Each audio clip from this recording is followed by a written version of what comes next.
Hey guys, Dirk Humility here with a second build guide for Project Diablo 2 Season 9. Here on the hardcore live server, we have Cave Diver, a level 85 Physical Charge Paladin. We'll be going over, of course, the stats, the skills, the Mercenary, and the gear in that order like normal when we make a build guide. This is a full build guide, not just a demo. And we'll be going over options, not just what we're wearing, so things that are probably going to be your best options, whether you're softcore or hardcore. We'll be going over different options for this build. And of course, we'll be doing demos after we go over the build itself. I think we'll try to do a tier 1, tier 2, and a tier 3 demo as well with this gear setup. But keep in mind, of course, that there are other gear setups and that it is possible to make this build even stronger. If this character is able to survive, as once again we are playing hardcore long enough, we might even be able to get a better weapon, maybe some other swap outs or upgrades. I'll be talking about some other very cool things we can do on this build as well. But anyway, with all that being said, let's get into it. We traded for all this gear by finding GG stuff on the Inferno Sorc, so we have really good gear on this character, and we have really good on the level 96 now, hardcore Inferno Sorc. So, Magic Find really does pay off, and the Inferno Sorc crushing the maps with that Magic Find did some nice things for us. But anyway, here we have it. So, a physical charged in, really what you want to focus on, I think, for survivability most of the time is just putting as many points into vitality as possible. You don't actually need to put points into dex to get max block or to get block at all, which is something we'll talk about when we talk about the skills. So you also want to put in maybe like minimum strength and minimum dex to wear your gear generally. You can put more points into strength if you want, and that will increase your damage. But personally, I don't think it's worth it on most iterations of this build. You can kind of experiment with it if you want. If you are lacking attack rating, which is, you know, sub 9 to 10,000 AR, I would say, to get that 100% hit chance or near 100% hit chance, you might want to put more points into dex as well on a physical charged in. But for the most part, you just put in the amount of strength and dex that you're going to need to wear all of your gear, and that's what you should be doing. Same thing with energy. Don't put any points in energy. You don't need that. You just put all your points into life. Res, you want to at least have all your reses maxed out, especially if you're mapping at 75. Maximum res, of course, will increase our survivability against elemental damage, including the physical elemental damage conversion stat on maps. Alright, so as you can see, we have some pretty good res here. With stacked res and with Lightning Sword, which we actually have from Wisp there, we actually can survive against souls. So there's actually some very interesting maps that we can actually do on this build. If you have like a whole bunch of resistance on top of your max resistance, you can also survive Conviction Souls. So that can be very nice. Getting stacked Lightning Res, Cold Res, and Fire Res can help with Conviction in general, and with Souls. And of course, if I swap out some pieces of gear here, oh, oops. You can see that we can increase our res even further. So that's kind of cool. We can do that with different pieces of gear, though. We'll talk about some gear options that we have available for this build currently. But yeah, cool stuff. Max out your res at the very least, though. And good. Alright, damage reduction. You want pretty high damage reduction. On softcore, it's not really as necessary to have insanely high damage reduction, but even on softcore, I would make sure you probably have at least like 30% or something of that nature. Making sure you're not dying constantly would be pretty good. 45, since we're playing hardcore, I'd say 45% DR is probably minimum, honestly. You probably want like 45, 50. With Gladiator's Vein, we also have flat MDR and flat DR, which is also very helpful, so good stuff there. Definitely want a whole bunch of that. Obviously, curse duration reduction too, reducing those windows when the monsters can do maximum damage by amplify damaging you. Is very good. Something like Crown of Ages or Cultist can help with that, but you can only get 75% curse length reduction as of, I think, Season 8, Season 7, I don't remember, but of course that's still the case now. So yeah, good stuff. Hit recovery can be nice, but you are parrying a lot of attacks, so it's not necessary to have tons of hit recovery, but it is nice if you take a ton of damage to be able to recover fairly fast from that indeed. Most of the time you're just charging into monsters and killing them though, so don't have to really worry about that much. Cast rate does nothing for this build. Another thing that is pretty much completely inconsequential is attack speed. You do not need attack speed on charge as well. All you need, a faster run walk will increase the speed of charge, but it also increases the speed you desync if you're playing online. So we have a resync button here that is literally the same button as my Might Aura, so if I charge really fast with Vigor Aura on, I can reset both where I'm at and reset my damage aura with the same button. So I made sure they're both C. See? Resync is C. So is Might Aura. It's actually kind of smart to make your damage aura the same button if you're gonna like charge around faster. Which, by the way, auras can be on left click. You can't have them on both though, for people that are newer to the mod. And of course, it's nice to be able to reset myself, resync myself, and get the damage aura back at the same time. So that's actually kind of useful. I think it's kind of neat. Good afternoon. At any rate. So yeah. Why don't you need IS? Because charge doesn't use IS. Charge will smash into the monsters no matter what, and the attack speed does not matter. You do have attack speed, but it's kind of like it's a small animation difference, I think, like when you hit them, but it's practically unnoticeable. So it's kind of that's actually a very interesting question from the chat there. But yeah, it's not very important. You're gonna want at least some life leech and some mana leech. So you do so much damage though, you don't need a ton of it. But notice that with these, we accomplish this. There's other ways to accomplish it. But, yeah, make sure you have some life and mana leech. Deadly Strike is very big. Crushing Blow helps out with damage as well. And Critical Strike, of course, is contributing. It's basically another form of Deadly Strike. And the way these work is I think the Crit Strike will roll first. And if that fails, the Deadly Strike will roll. It's basically 1.5 times damage if you actually successfully roll these, and you can have up to 75% total. So we're getting pretty close between these two types of Deadly Strike to having 75% Deadly Strike. So we're hitting for 1.5 times damage quite frequently, which is very nice. Obviously, though, there's other ways to make these numbers higher, but those are very good stats on this build. This build does not have Pierce. Leech is a lot more effective than MPK or LPK for sustain on this build, so don't worry about those. Not super important. Especially, obviously, if you're bossing. Those aren't going to do anything for you, so don't bother with that. So Physical Pierce is a very good stat, of course, in almost every physical build, so from that we have a little bit of Physical Pierce on Soul Drainer. And of course you can also get some kind of amp proc as well if you want. However, this is one of those types of builds where it might be difficult to actually proc amp, so arguably you might want to skip out on that in this build, but it's kind of up to you. Some people might really like the amp proc, and of course there's various weapons and ways to get the amp proc, such as rare swords that have chance to cast amplify damage that have really high EDs. So there's definitely ways to do that. Magic Find, of course, is always very good.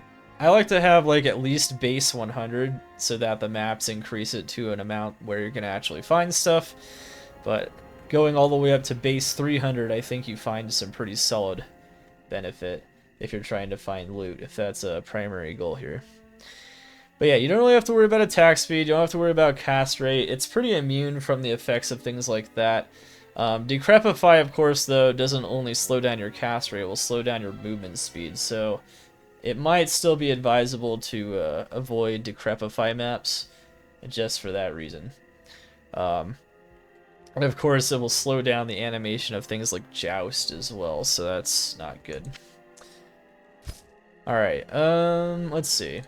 Pretty much went over most important stats here. As you can see, attack rating, I kind of said that, you know, 9 to 10,000 minimum is usually pretty good. You want as much damage as possible. If that's not obvious, damage is very good. Having very consistent damage is good too, so even if your maximum isn't insanely high, it's nice that your minimum is pretty high too. This is kind of similar to what a Holy Fire charged in might look like. And it's good to have consistent damage because then you're almost always doing the same amount of damage, which means that like in a tier 1 map you're always one-shotting, for instance, instead of like sometimes not, and that's important. Defense can be important. It can be nice if you're running Defiance on the Mercenary, but we are not. We're actually getting additional Deadly Strike and attack rating from Blessed Aim, so you don't have to worry about that there. Alright, so those are pretty much all the major stats we need to worry about. We do have a type of block known as Parry, which blocks all kinds of attacks, which is insane, not just physical damage attacks. However, it is indeed, so you have 50% with the block chance Soul Drainers here, which is really good. But as you can see, we don't need to do anything to increase the blocks. You actually need Dex with Holy Shield or with a normal block thing. You don't actually need Dex here, so we just want to emphasize that you do have block, but another thing you don't need is to like put a certain amount of Dex based on your character level to get that block, so you don't have to worry about that. Alright, skills. I think the best approach on this build, most of the time, is to put one into Joust. You're going to get max charge, you're going to get max Holy Sword, which is a skill giving us the parry chance and giving us extra damage to demons and undead, so you're going to max that out for more damage as well. This thing also gives you more damage, so it's kind of nuts. It's hidden damage. You're not going to see it on the sheet, kind of like with Deadly Strike. You don't really see the sheet damage, but it's pretty insane though. You're also, of course, going to max out Might, which is a charge synergy, so you max out charge and its synergies. Vigor, of course, if you charge with Vigor, if you don't already know, you do charge faster, so that's kind of nice. And of course, I can reset that with Might, and I can resync at the same time. So resyncing your character means that it is where it actually is, and you don't have to worry about where he might be taking damage somewhere you're not even aware of, so that's nice.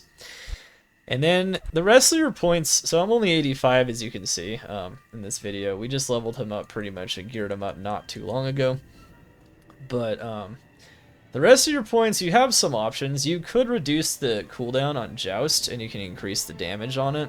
That's not a terrible option. I think for the most part it's not necessary though. Your other options though are to reduce target defense of monsters, which can be good for getting closer to that 100% against all monsters on Blessed Aim, so you can put hard points into Blessed Aim.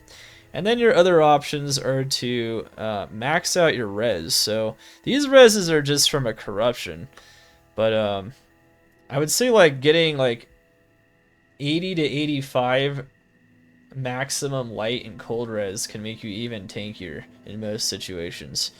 So definitely consider putting hard points into resist lightning. Every 2 hard points until resist lightning or resist cold will grant an additional maximum res, which greatly reduces the amount of damage you start taking from those elements. And if you plan on doing maps as souls, I think that's really important. So yeah, right now I have almost 10 points into Blessed Aim just to like test out the reduced target defense, but I might actually at some point, depending on my percent chance to hit and how consistent it is between maps, I might actually consider just putting more into maximum res and just making myself even tankier, which on hardcore is never a bad idea. Increasing your tankiness in all ways with res, damage reductions, flat, percent, and of course reducing the curse duration, and obviously things like maximum res. Very, very big. Alright, so that's pretty much all you really have to think about on this character. You can go one-handed charge, of course, but one-handed charge is kind of dead with Holy Sword. Like, Holy Sword means you can use two-handed weapons, and they do way more damage. So, for the most part in Season 9, this is kind of the approach. Might change, but that's just how it is. Alright, let's talk about the Mercenary. He is a Blessed Aim Act 2 Mercenary. You can go Defiance, which will give you some more damage reduction, and if you're lacking damage reduction, might be nice, especially if you have a lot of attack rating on your build and you don't really need Blessed Aim. However, Blessed Aim is interesting because you can see that right now I have 50% Deadly Strike. If I go into town, I only have 36. Now, sure, I have the Critical Strike from Gladiator's Bane here, which is kind of nice. But as you can see, though, this will get us our Deadly Strike even closer to 75% if you combine these. I mean, obviously, it's like 50% and then 43%. So the true Deadly Strike percent chance is maybe somewhere around 60 something, like 65%, if you take these odds independently. So it gets pretty close to like 68, 69% or something. But note though, if I go into town and it's only 36 defense, that's not quite as much, and that's because we don't have Blessed Aim on us right now. So Blessed Aim gives you Deadly Strike, if you don't know, since like Season 7. It's pretty nice. It also gives you a ton of attack rating. You'll notice when I go outside of town, I lose both the Heart of the Wolverine and Blessed Aim, and then my attack rating kind of sucks. And then our percent chance to hit isn't as close to 100. Of course, this is based on a non-map monster, but still. Kind of get the idea. Alright, so Blessed Aim, very good. Since we're using our own Might Aura, because Might is really good to max and whatnot, we don't need Templars in the Merc, so you may as well just gear them up with a really high defense armor, possibly like Fortitude that also gives them a lot of damage, life, and res. I think that's usually a pretty solid choice here. You can, of course, do other things. Stone would be pretty good if you don't want to use that, but honestly, I think Fortitude's pretty insane for this. Pride, of course, is going to be best in slot. This is your concentration aura. It just gives you a lot more damage.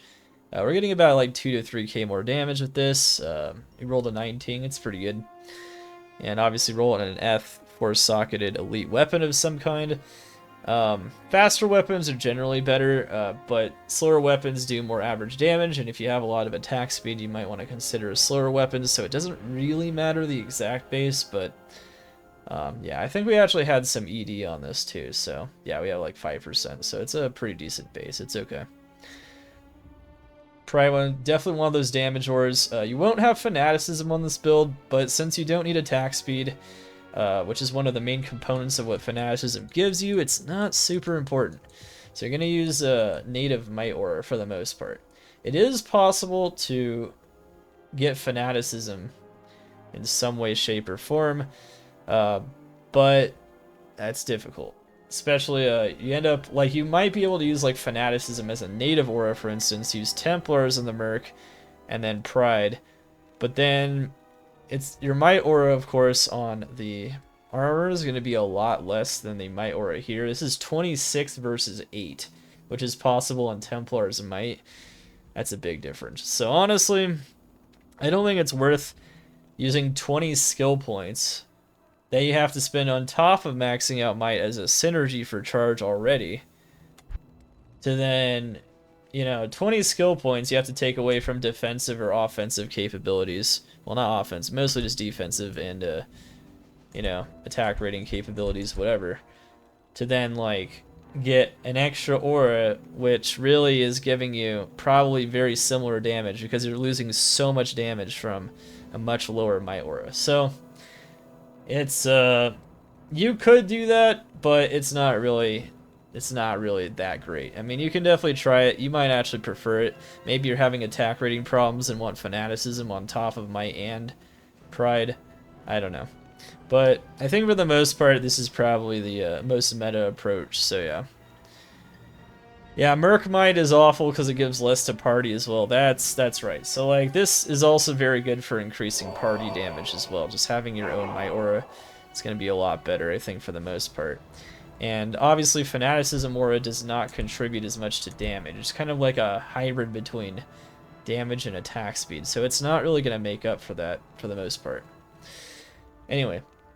There you go, got that. You got 1 damage reduction on your Mercenary though, so once again, you could even go something like Shaft Stop on the Mercenary, Leviathan would be good choices, or a damage reduction Safety Armor, also very good choices there, because you're going to want high damage reduction percent.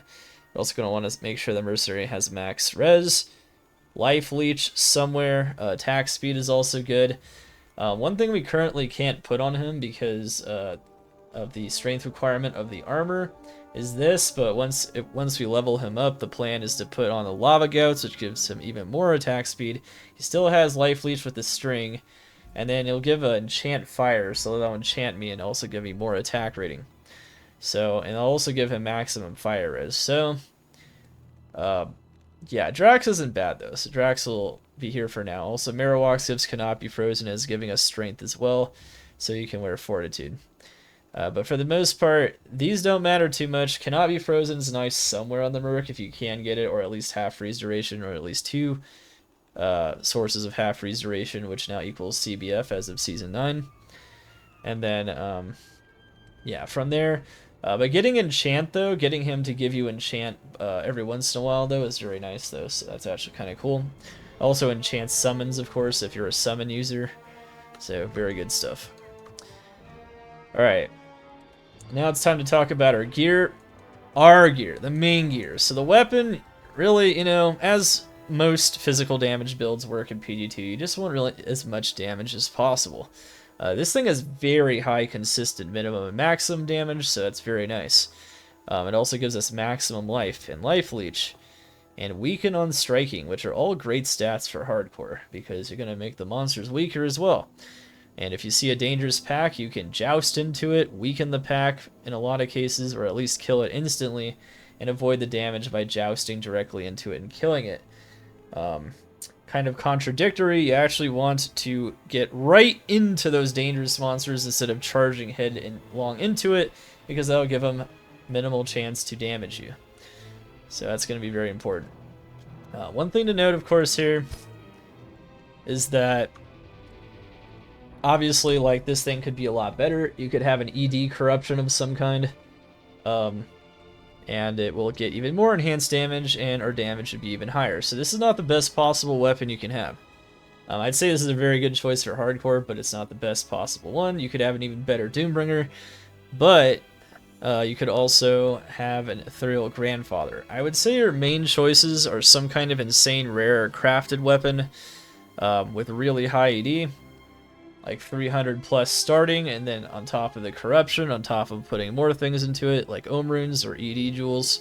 The more enhanced damage on those jewels, the better. Typically, that's the most important stat. Then every other stat can just help you out in other ways. But yeah, so like an Ethereal 6-socket Grandfather would also be really insane, or something similar. The damage on Grandfather isn't quite as consistent, but the maximum damage is quite a bit higher. So that'd be nice. The minimum damage, though, on this is higher, so, you know, there's some pros and cons there, but overall, if you had some kind of perfect Ethereal 6-socket Grandfather, theoretically, that would give you the most average damage, and that would be pretty solid. So there's definitely some really high damage options. I would say for damage, for a non-crafted or rare option, probably Doombringer and Grandfather are probably going to be your best choices, though. So look out for one of those. Grandfather also gives you some good survivability stats as well. Not quite as high as Doombringer, but those are good as well. So they're pretty solid. Of course, you're going to want to use CTA and Lidless on swap. You know, if you can get a +3 Lidless, that is possible. Gladiator's Bane. Gladiator's Bane is pretty insane. This is a really good one. So this is a 6% PDR corrupted 2-socket puzzle boxed. I puzzle boxed it myself. That was kind of neat. It's very good. It gives you your CBF, gives you your flat PDR, gives you flat MDR, and the crit strike is adding to that deadly strike. So it's giving you a lot more deadly strike, essentially, which is going to make your damage a lot higher. Not your sheet damage per se, but when you actually hit things, so that's very nice. Of course, there's all kinds of options, though, for the armor. I'd say the best options are going to be what I'm using here, of course. And then a Fortitude is probably the cheapest and most straightforward option, so what the Mercenary is wearing, but non-ethereal. That, of course, is 300% enhanced damage. Can't really go wrong there. You got Undead and Demon damage, of course, as well as faster run walk and res on a Tyrael's Might. If you had like an insane Tyrael's Might, it would also be really good. Fortitude would be really good. Obviously, you could use like Shaftstaff and Leviathan if you're really concerned about your DR and maybe you're using other things elsewhere. So that would be very good as well. And then the other thing that would be very good is something like this. Get some kind of enhanced damage, really high physical damage reduction, crafted or rare item. In this case, this is actually a rare item. It's a pretty insane rare. But, yeah. And, of course, these are very good. You could do a safety craft on these as well and get something similar. You want really high enhanced damage, and you want high physical damage reduction. And then this is basically like a Fortitude, but with tons of physical damage reduction. So, yeah, you want one of those. That would be very good as well, and give you a lot of damage and physical damage reduction. Yeah, this is a very, very sick rare for sure. Even got 2 sockets from a puzzle piece, and it got 1 skill corruption, which doesn't hurt. It's always nice to give you more plus skills. It's actually a setup where if I go with this plus this instead of my 17 DR Dungos and this, I'm actually more resistant against elemental damage while having 50% PDR. But obviously then I lose the critical strike and I lose some other things. If I get a Cham Rune in this plus an ED Jewel like this, I can have a different setup against like high elemental damage maps like with Souls. And that's kind of the plan there, so yeah, it's very good. So anyway, something like that would also be very good as well. So those are the kind of options you're looking for on the armor. Helm, of course, you know, we're playing hardcore, so something like with really like curse duration reduction, PDR, high res, all these things is just really insane from Crown of Ages. We have a negative requirement ED Jewel in there as well. You can just put all ED Jewels if you want, just something like this. This is a pretty insane roll though, so it's pretty nice. Obviously things like Veil of Steel would be very good if we're looking for maximum damage. Veil of Steel can hit very high damage numbers. 3-socketed Giant Skull would be even okay, and would also give you high EDs, so some other things also you can look for on this build. I would say those are probably the main ones though, and just get as many sockets and as much ED as possible. Veil of Steel has a very high strength requirement, so if that's like reducing your HP quite a bit, you might want to consider even more negative requirement jewels. Yeah.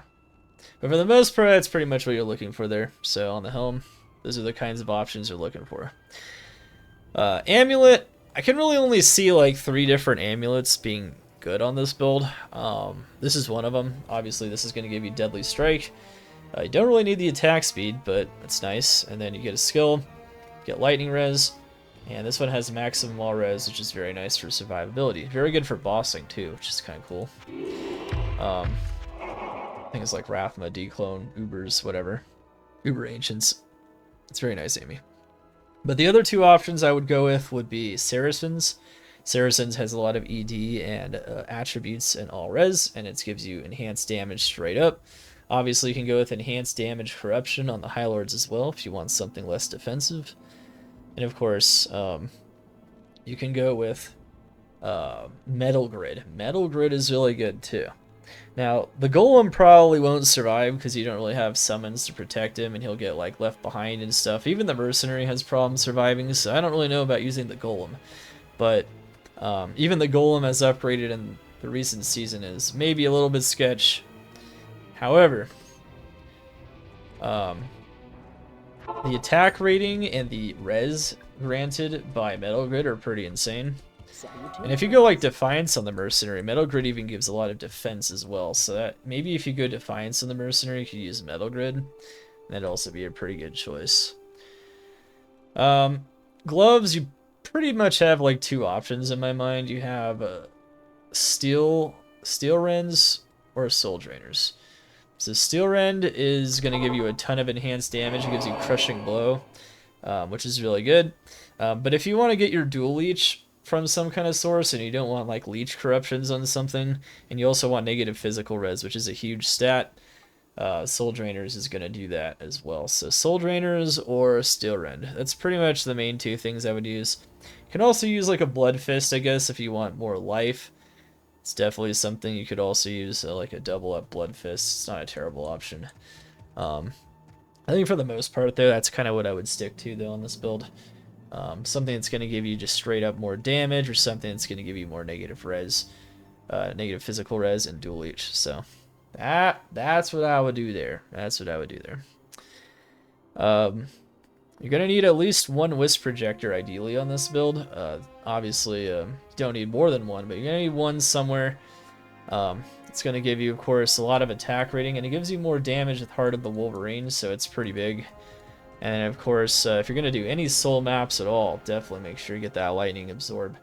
And getting an attack rating corruption on both of my rings is actually giving me a lot of attack ratings, so that's really nice. But you can also go like physical damage reduction percent, a lot of other corruptions that will help out this build, of course.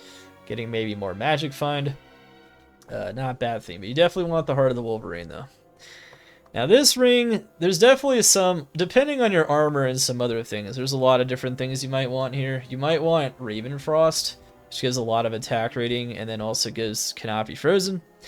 If you don't have your Cannot Be Frozen on your armor, like in my case, or when I swap these jewels out for a Cham and this jewel probably, if you don't have your CBF in your armor or wherever else, maybe even put a Cham in the Crown of Ages, whatever, or the other helm you're using, you're going to want Raven Frost maybe, so Raven Frost might be the choice here.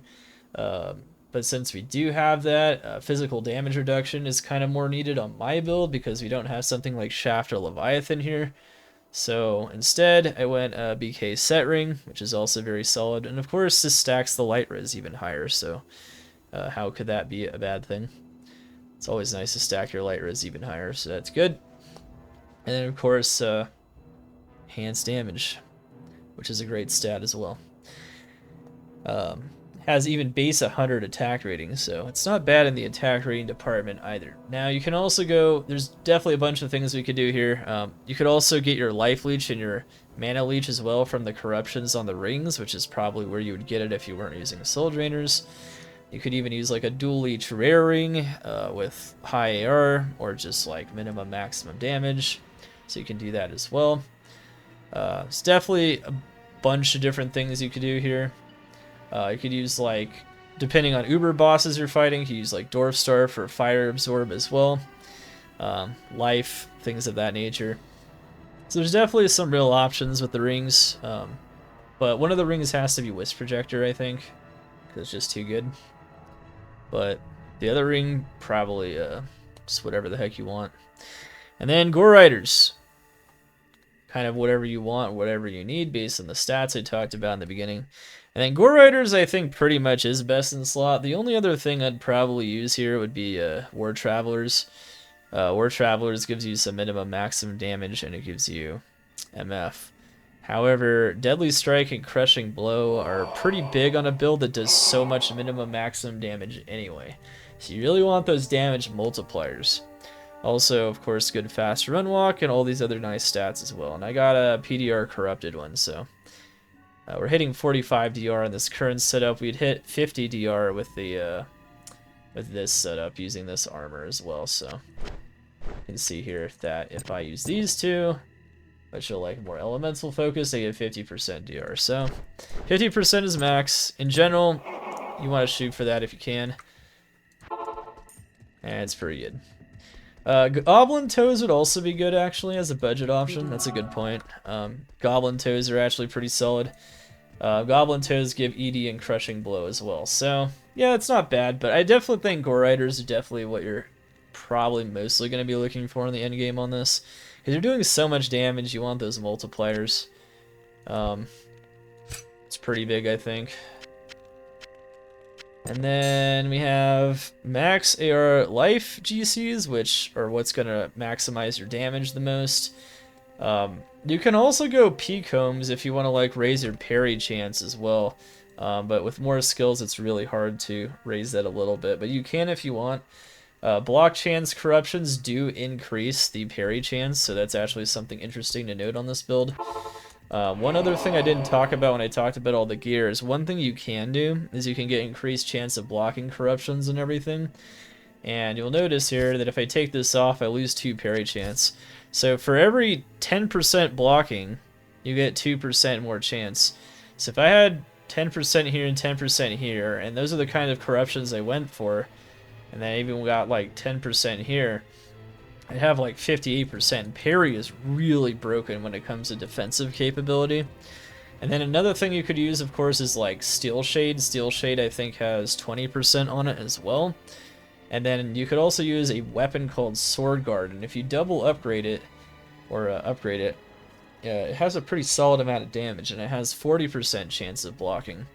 You can get like pretty close to like 70% of this, and you're almost become invincible in some cases with that particular setup. Of course, you can get block chance as well using items like Purgatory as well. So there's actually a lot of different ways. If you really want to like min-max block chance, and that's the big thing you want to go for, that's totally another very legitimate way of building this character. Forgot to mention that, but yeah, that's pretty big. This approach here is kind of a pretty standard approach that balances a lot of considerations such as damage and you know, DR and other things that might be hard to get on a full block setup. No, so one thing that's interesting about parry, it doesn't have an animation at all, so you don't get locked from that animation at all, unlike Holy Shield. So parry's pretty nasty, it's pretty insane. And the higher chance you get, you're just blocking things without an animation, you're blocking spells, you're blocking everything. So one of the reasons, like I said, why people will go for like pure chance of blocking is because if you can get this closer to like 70% rather than 50%, it actually becomes kind of broken. That is a very legitimate approach to building this, of course. So yeah. And you don't even need all parts of that. You can just get closer to 60%, and then you can get DR maybe elsewhere, and there's all kinds of different ways to balance this build in terms of how good it is and like different types of stats, but it's pretty good. But anyway, we have a mix of like res charms and AR and damage, life charms. Kind of do whatever mix kind of works for your build and your character. Obviously, if you can get enough res in other places, and you're stacking res to your liking, maybe to survive souls or to survive hardcore or whatever, you can get more max damage. Max damage will definitely increase your damage the fastest, so we have a lot of those. We have a good Paladin Torch, we have a good Annie. You can get more damage to 2 skills on this. We went for more Vitality, because we're playing hardcore. But yeah, that's pretty much it for gear and gear options. There's definitely a bunch of options that I talked about. A whole setup just focusing on parry block chance is definitely a thing. And then there's just a bunch of different options for each gear piece depending on kind of where you're getting different stats and exactly what you're going for. And obviously weapon, just damage, damage, damage, and then other stats can help out with survivability or other concerns, either through the weapon itself or through jewels. Alright, and so now it is time to demo the character. So we will demo the character. And, oh, nice. Velocity. Cast speed does not help, though. That's pretty useless. Alright, we'll start with a tier 1. And now you can see what he's capable of.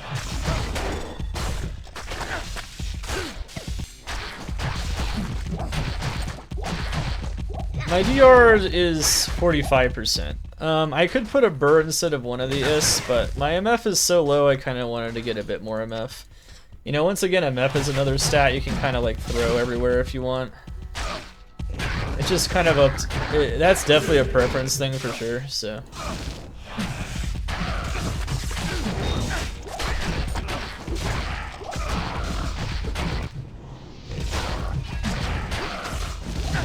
You can like, remember you can get 30 MF with this runes anywhere now, so it's like a lot better than just a perfect topaz as well. But yeah, he's very strong as you can see. No lack of damage really. Wow, he charged into me. The charger zombies charged into me, and then I charged into the charger zombies.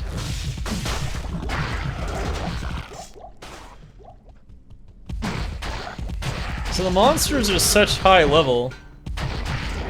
And you'll see that I only have a 95% chance to hit based on my current AR. So if I take this off, for instance, it's 93%. So the monsters are such high level within it. Now obviously that chance to hit is also partially due to the fact that I'm at level 85 and the monsters are a bit higher of a level than me. Which is one of the factors for determining hit chance. So that's one of the reasons why we have points in a blessed aim right now, because the negative target defense, which is kind of a hidden stat, it's making our hit chance a lot closer to 100%.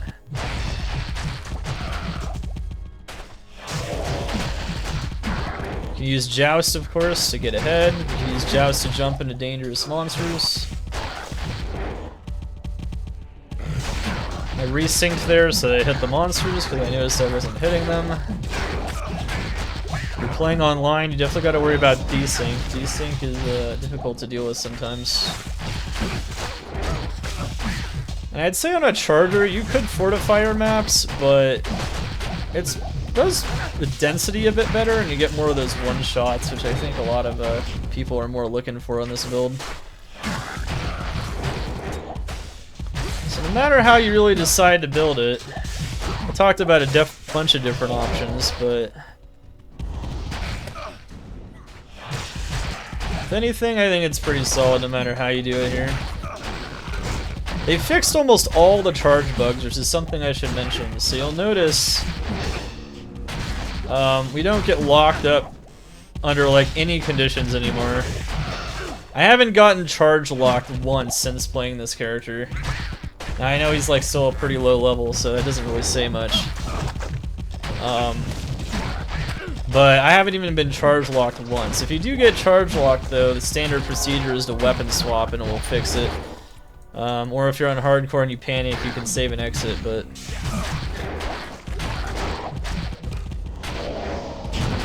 one thing you can also do is charge in place, which is something that is also new to charge.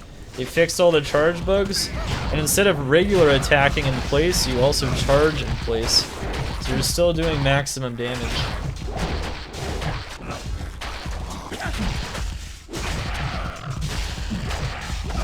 So as you can see, it's a very fun build. It's very powerful. And we are crushing through the map. There's a reason why it is a slightly higher tier on my tier list than Inferno Sorc, because it is faster.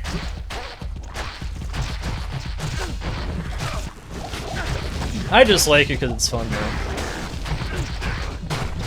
In my opinion, you can even play the C tier builds, they're very strong, and you can still have fun with them, so it doesn't really matter. Nope, it's just mana and life leech, which is something I talked about a bit earlier in this guide here, if you just got in here. The guide will be on YouTube, of course, though. Oops, wrong button. Yeah, so you only need really one source of mana and life leech. You don't need to overdo it. I guess a bit higher life leech on hardcore might be nice. You only have 10% on that, and only 3% mana leech, and you have 0 mana problems because you do so much damage. I kind of figured that'd be the case too. I was like, I just need mana leech somewhere. You could just be a single corruption, or it could be soul drainers, as in my case. And that's all you need. No. This does not have distance damage. Make sure to refresh, of course, your buffs, your tube. Make sure you have your Heart of the Wolverine out, of course, but mostly looking for to maintain those battle orders, battle command, and Holy Sword, which is interesting. I have 51% parry chance if I get a bit more plus skills. So even plus skill corruptions could be pretty nice there as well. You'll notice that throughout most of this stuff, you know, monsters can't really damage us most of the time. Our main points of vulnerability are charging up to the monsters though, so if there's dangerous ranged enemies, I really want to emphasize the importance of jousting directly into them and then charging into them. Because you really don't have that many points of vulnerability on a build like this, especially if you, you know, make it pretty tanky like we've done. There's ways to make it even tankier, like raising the parry chance, as I described before, but then you're gonna have to sacrifice other stats, though, so. Of course, one thing you're always worried about on hardcore is the one-shot, so just by increasing the parry chance won't prevent insane amounts of damage coming through every once in a while. It's always a balancing act.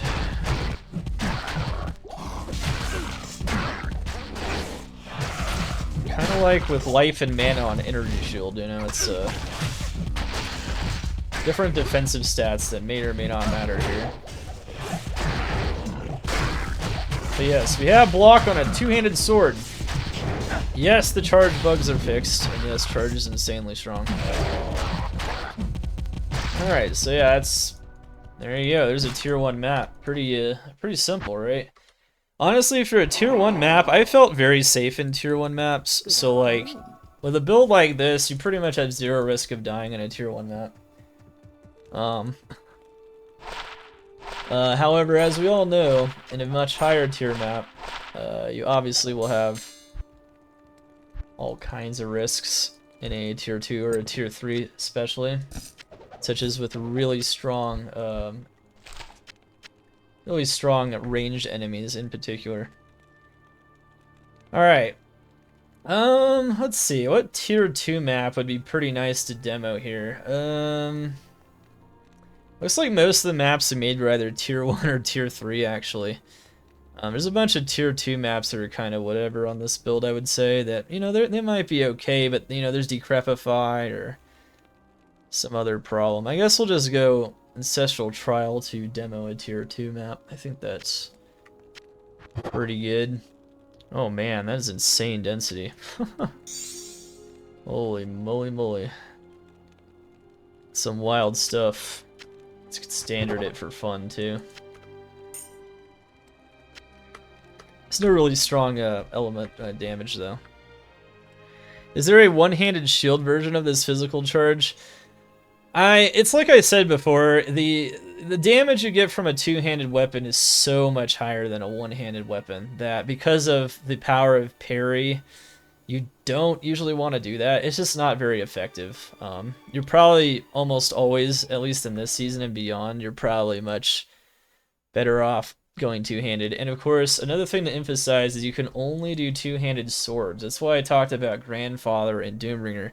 His Holy Sword, it can only imbue a two-handed sword. Now that could change in future seasons. I think it might have something to do with the thematic, like, Knight Paladin thing going on. You know, it's kind of thematic to use a sword on a Paladin. Maybe Barbarians just seem more like the Maul type, even though it is true that historically Crusaders and Knights Templar would use other weapons, not just swords. I don't know, maybe it just kind of looks better on a Paladin that way, but or they just want to emphasize the power of swords because Mauls and whatnot are often stronger on PD2, and so giving a niche for the actual like GG swords to fill was something they were seeking to do. So there's actually a lot of reasons that might be the case. Yeah, definitely. Okay. Anyway, so what we're gonna do now is gonna do another map. So when you're looking for maps for a physical charger, your main concern is just physical immunity. Physical immunity is pretty bad on a physical charger because unlike other builds where you might have an easy chance to proc amp, it's not very easy to proc amp on this build. You don't get a lot of percent chance. You're constantly just like one-shotting and moving to the next pack of monsters. So like something like Atmos isn't usually very sufficient. Another thing to note is that something like Reaper's Toll, you could take advantage of it, like with Innocence, but then you have to like lower the cooldown on Joust. And so you're gonna have to like dump 20 points into Joust, and you could do that if you want, but you're gonna be constantly jousting and charging, and that's another potential playstyle you can do. But then you'll have to sacrifice a damage aura. So there are some ways you can get amped, but it's pretty tough. So for the most part, I would just avoid physical immunity. How much was it? I don't remember. Oh yeah, okay. I think it's, yeah, it should be 1.75, yeah. Okay.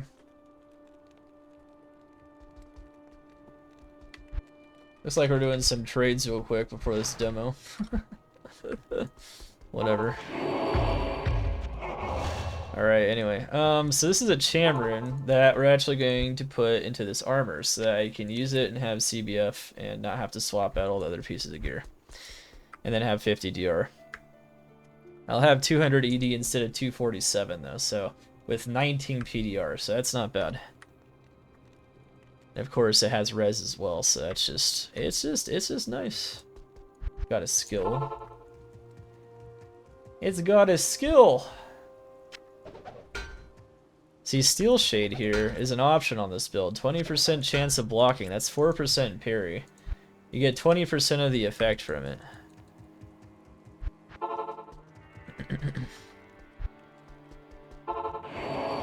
But yeah.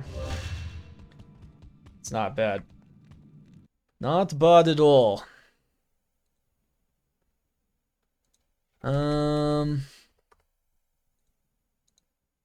Okay.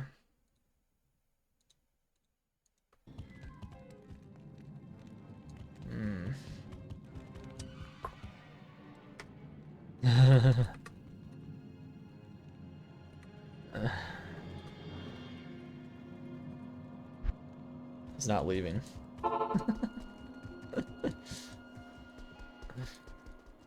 Hey. How may I be of help? Please don't tell me you just AFK'd there. Oh no. Okay. Shoot. How polite.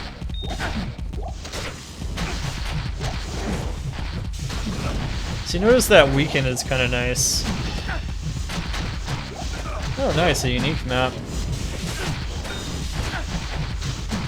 Look at that DPS. Woo! Chargers have really nice DPS. Now this is an elemental charge, but elemental charge is very good. See, that's a physical immune. Now, there's a couple ways you could handle a physical immune on this build.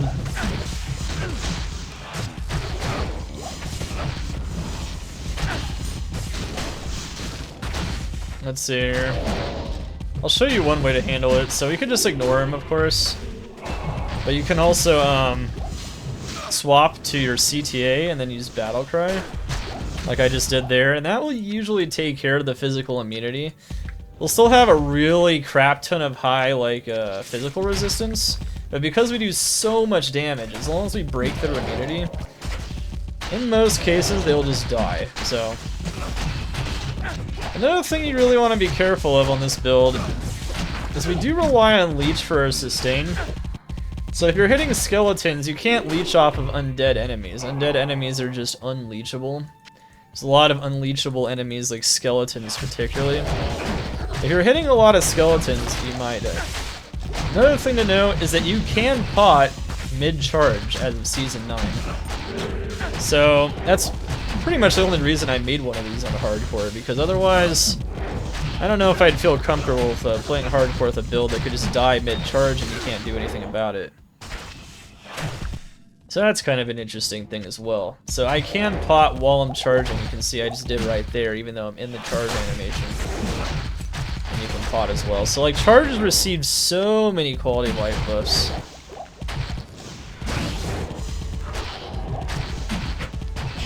It's kind of crazy, honestly.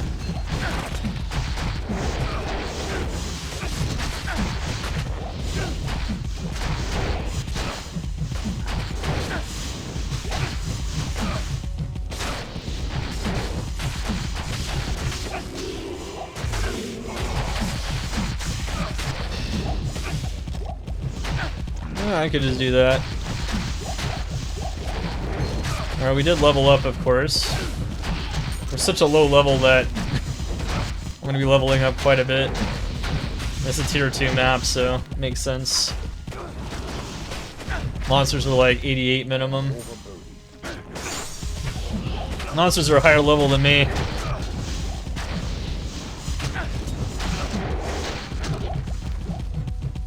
This build gives neck pain for the Paladin? Yeah. I imagine so.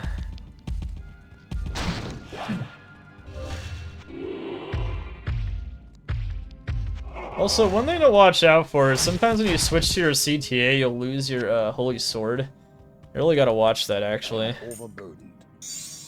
At least it's no longer counting as a buff. I don't know if it's still active or not. Could be a bug. Ooh, wow. Okay. We just found a 19 life, 9 cold res small charm. Tasty. I guess I'll increase my life with that. At this point, I'm just pumping health. With all the maximum life that we have from corruptions and from the Doombringer, I mean, health is scaling very nicely. And I think the plan was to put one more point into Blessed Aim, and then I'm going to start putting points into those. Yeah, I think that's pretty good. At least for now. I can't carry it. Also, I don't think I had my Heart of the Wolverine out. Oh, no. Oops.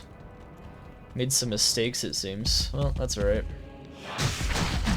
Focus! Focus, Dark Humility. Focus. Focus.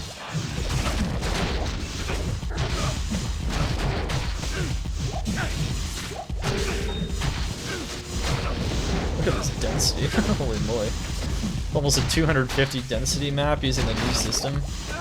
I made a video about maps, by the way, if you don't, if you haven't been keeping up with how maps work in Season 9, but 250 is a ton now, so it's kind of crazy.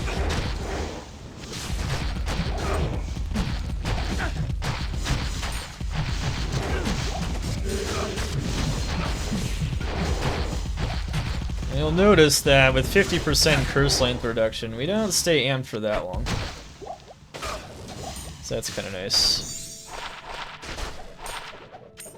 I don't want to be taking maximum damage constantly. Hardest part of this build is honestly picking up items. 77 poison res is kind of nice. Not like dying constantly. Doesn't matter most of the time though, because we're just leeching, so. Oh, did it despawn when I leveled up? Is that what happened? Yeah. I forgot about that. Good point, good point. That's probably what happened there. I was gonna say, I thought I had one.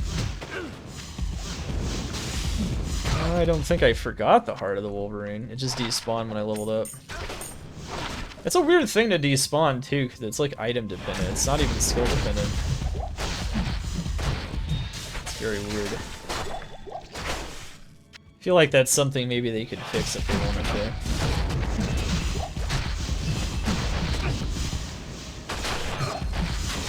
Yeah, it's from the Wisp. Like it's not even.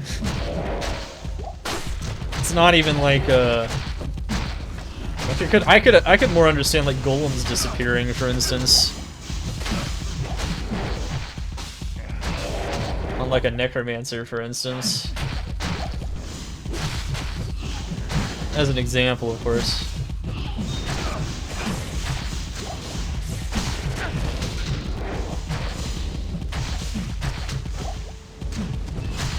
So yeah, the idea on a charger is to one-shot most things. Most of the time.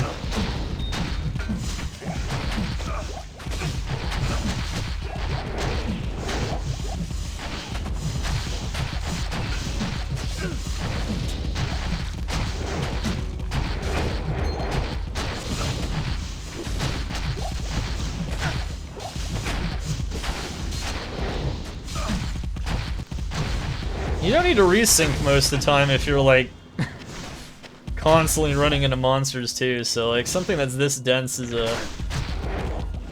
kind of nice for that. Don't have to constantly resync or whatever. So I had to resync right there though, because I knew I got stuck.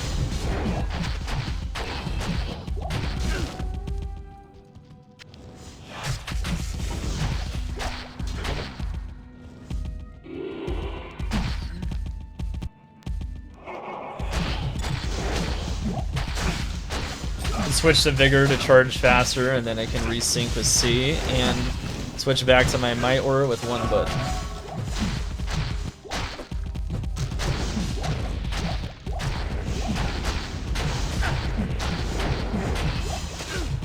Might Aura, Vigor don't give no damage. Gives movement speed though, which does increase charge speed once again.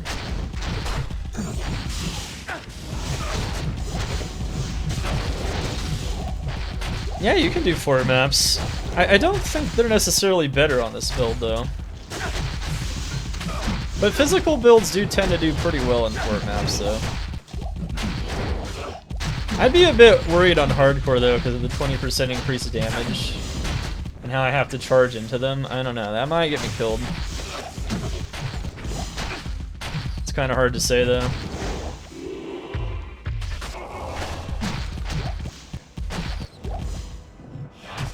It might.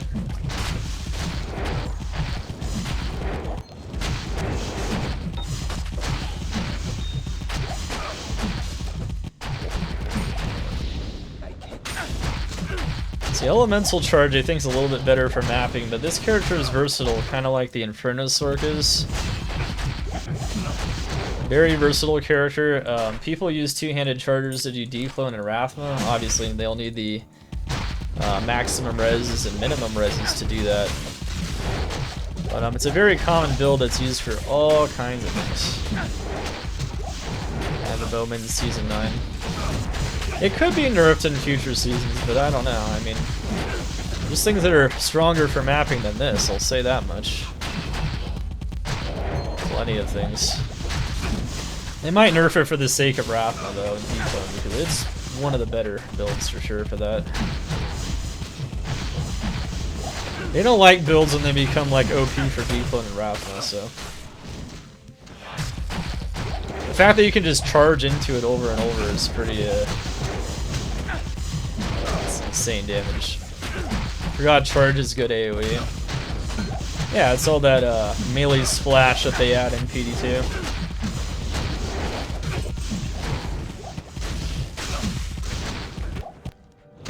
All that melee splash.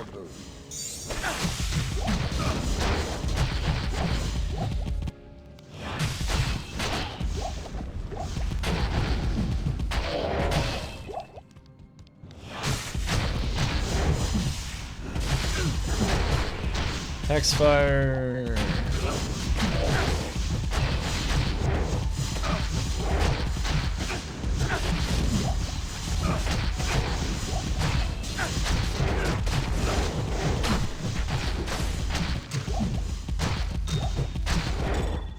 Unique Amulet. Got some nice things in this map. Yeah, even 111 base MF isn't bad. Like in this map, for instance, we have 228, so once we were like over 200 MF, I mean, it's pretty solid. I'd say the Infernosaurk, though, definitely finding more loot, though. Definitely. And you can just hold down the charge button, too. You don't need to, like, rapidly press it or anything. Just remember, if you want to joust, though, you're gonna have to switch.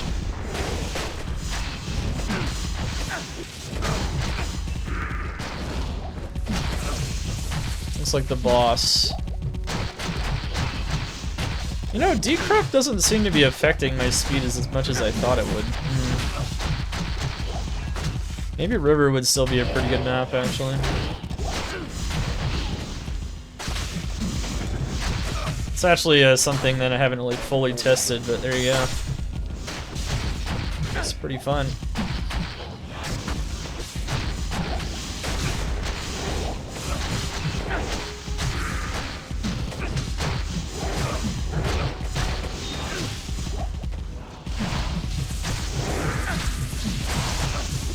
Now once again, attack speed really does not matter. Decrep lowers your attack speed. can see it really doesn't do anything. Has no effect on this character whatsoever.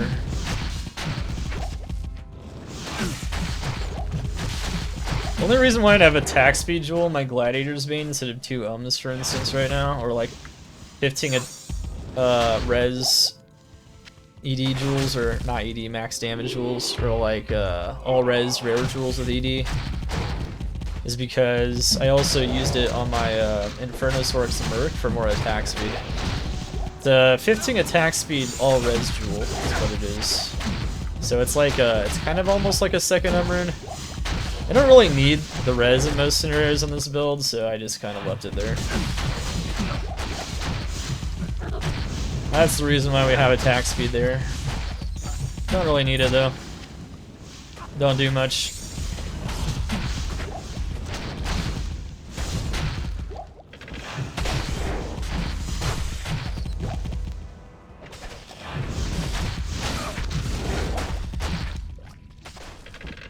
Well, there you have it.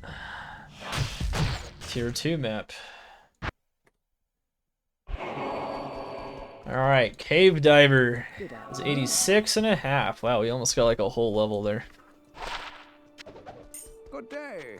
The fun of leveling up in the beginning once you're able to like hit minimum level, and then you just start leveling up your character rapidly in maps.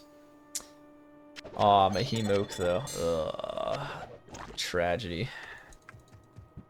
Tragedy. Yeah, right. That works pretty good. Okay. Yeah, we're gonna want to get more and more health as we level up. That's pretty much how we're gonna do it. My main concern is that with enough damage going past parry, maybe with archers or something, we could die. So, I'm gonna want to avoid that. I'll be honest when I say I'm not 100% sure if this is enough survivability for certain content in hardcore, but he's gonna be a guinea pig, and if he dies, well, at least we'll learn something. Alright, sure. Let's go on with Phlegethon, tier 3. Now, this doesn't have nearly as much density, but it'll at least give you an idea. So Phlegethon, of course, is a tier 3 in this season, so it's a fun one.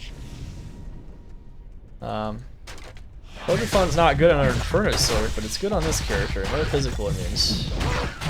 Remember, if you don't know immunities, you can use my loot filter or a bunch of other loot filters accessible through the launcher. And of course, you can also check out my Season 9 tier list, where it also has very detailed information about immunities and resistances. Yeah, see, we are taking damage, and so, like, even with res and whatnot, if you get, like, a situation with amps and multi-aura, you never know.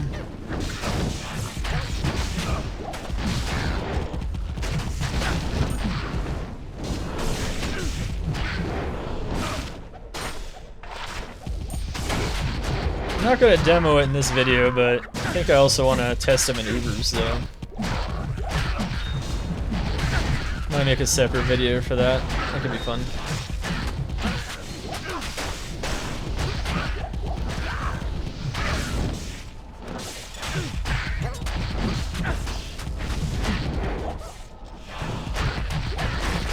I think our hit chance will go up as we level up. I think the main problem is the monsters are quite a bit higher level than us here. Oh god. Wow, that almost dropped us to half there. See, that's charger zombies, man.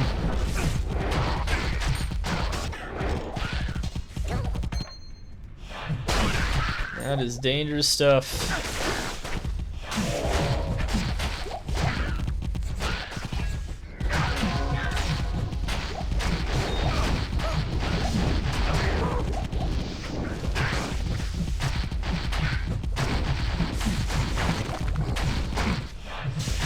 You're best off doing against charger zombies is like doing what I said before, jousting directly into them. That way they can't charge into you. So if you see some dangerous charger zombies with auras, that's what I would do.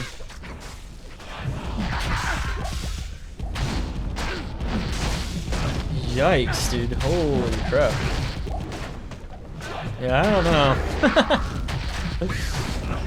Those charger zombies, man, they do some serious damage.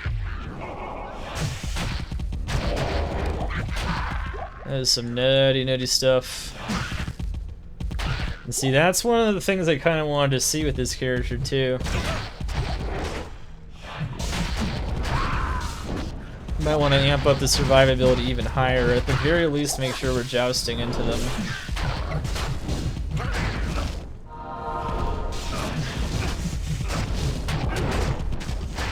For you softcore players out there, you probably don't really care. If you die every once in a while to something like that, it might not matter. Unless you're pushing 99. But look how much damage these things do to me, though. Yeah, it's a little concerning.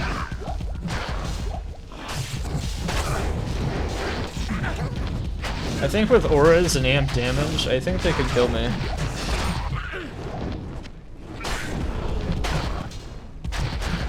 Really gonna want to watch that in here.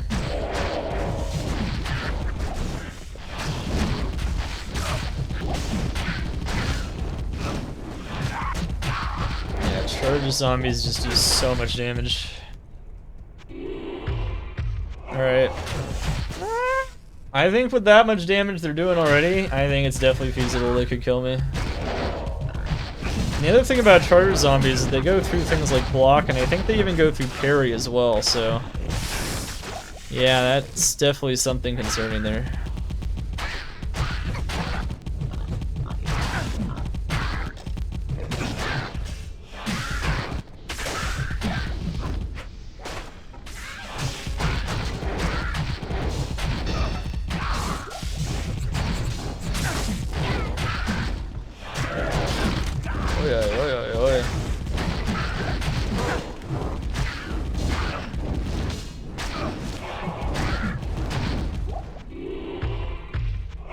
Yeah, it doesn't have fast break. It doesn't have those frames, but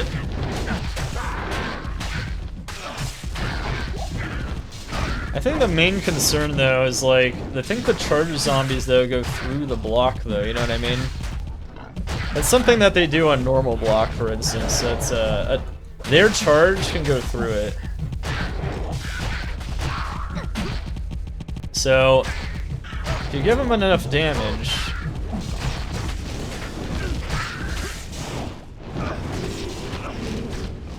Oh, I can't stop that. Oh no.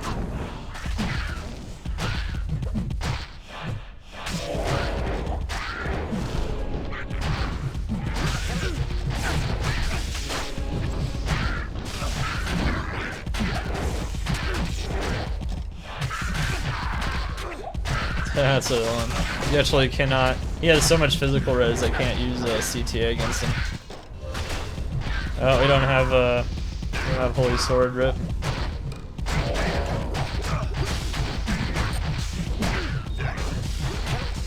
Yeah, that's the thing, and I don't even have overcap DR. It just means that if I get amped, I just have to. Yeah, I gotta play it correctly there.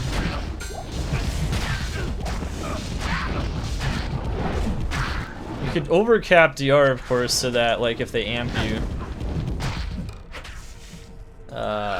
obviously the amp won't do anything, but yeah.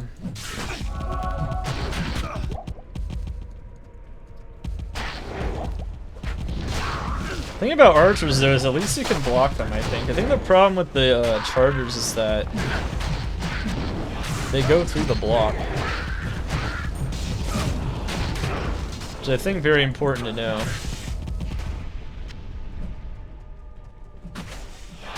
No, it's 50. It's 50.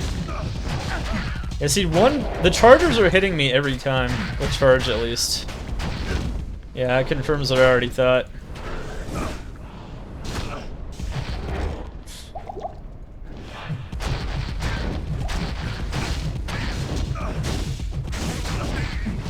Yeah, they're hitting me every time. I can't block them.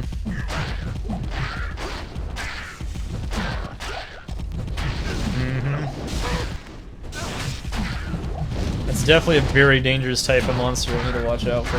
Otherwise, Cave Diver Might have some issues there. Oh, I wasn't hitting anything there. What the heck?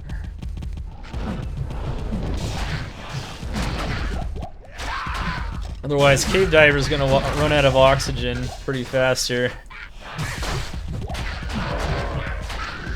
Oh no. This cave exploration might be short-lived.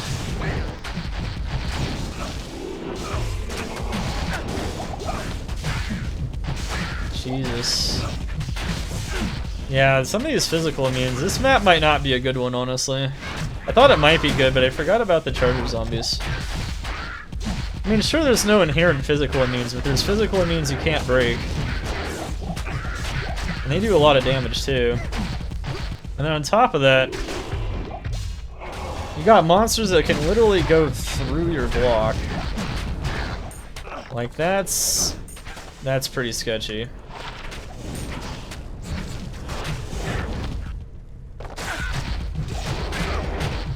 You can get 75. Well, you can get near 75 with all block items and all block corruptions. I don't think you can get exactly 75. Maybe you can, though. I don't know. I haven't actually put on all those items, so I can't tell you. I'm sure someone's made a video on it, though. Someone's interested in the parry block maximization build.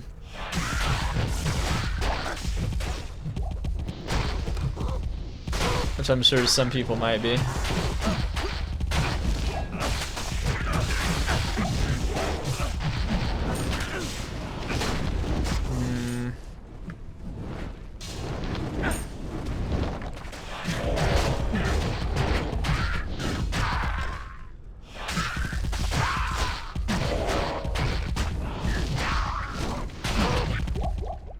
Yeah, if you're playing hardcore, you might want to watch the charger zombies. Yeah, look how much damage they do before I heal it right back up.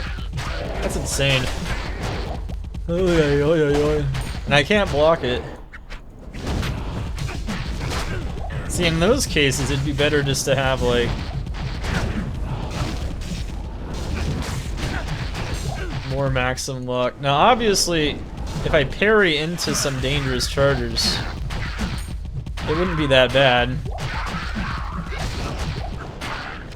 Or no, sorry, not parry, joust. You know, use the joust to jump into them.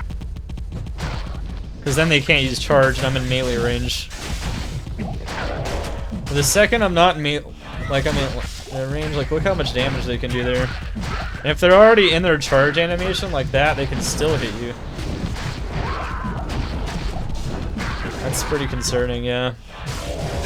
I don't know if I have enough HP to survive that in certain situations. Probably not. I can already tell you that might be a problem.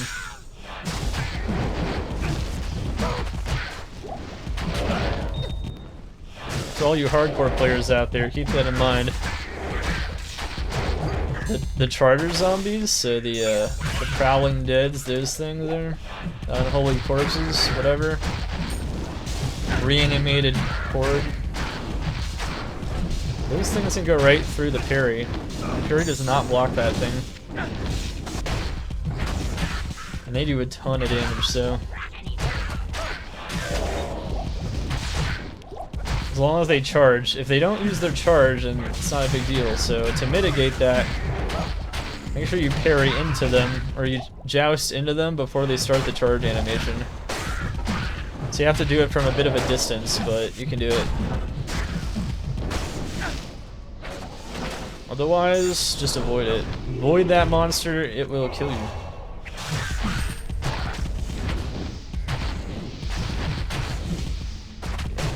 Yeah, you can use Paladin combat skillers to get the parry level higher, which is something I mentioned as well. So it's not just percent corruptions. I think you can get like 75% on that.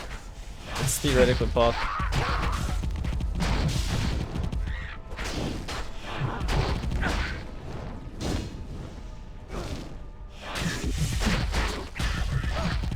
Yeah, I would need a lot of percent block there if I wanted that. But the charger zombies still go through it, Trinitary. That's not why they literally always hit with charge. That's something that's been the case since LOD. So even if I had the parry chance, the Charger zombies are still an insanely dangerous monster.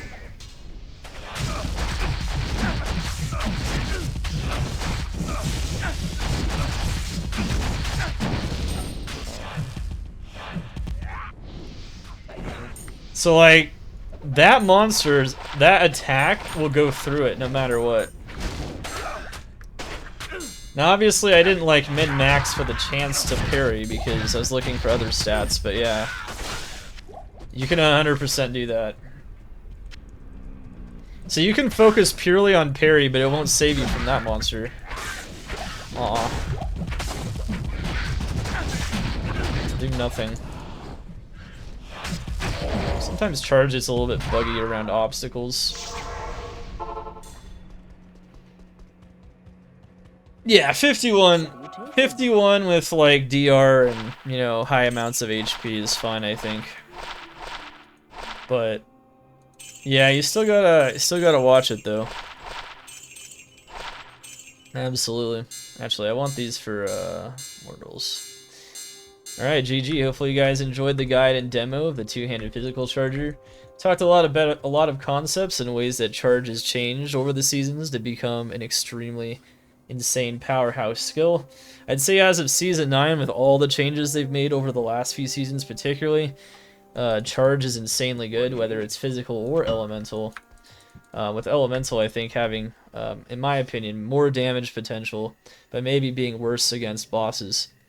So keep that in mind, and of course physical being able to leech better as well, with the physical damage leeching, which is something elemental does not, is something else to take into account. But yeah, no matter what you choose to do, Charge Paladin is definitely in. See you guys in the next installment, and stay safe out there. Season 9, PD2, Dark Humility over and out. Let's get it.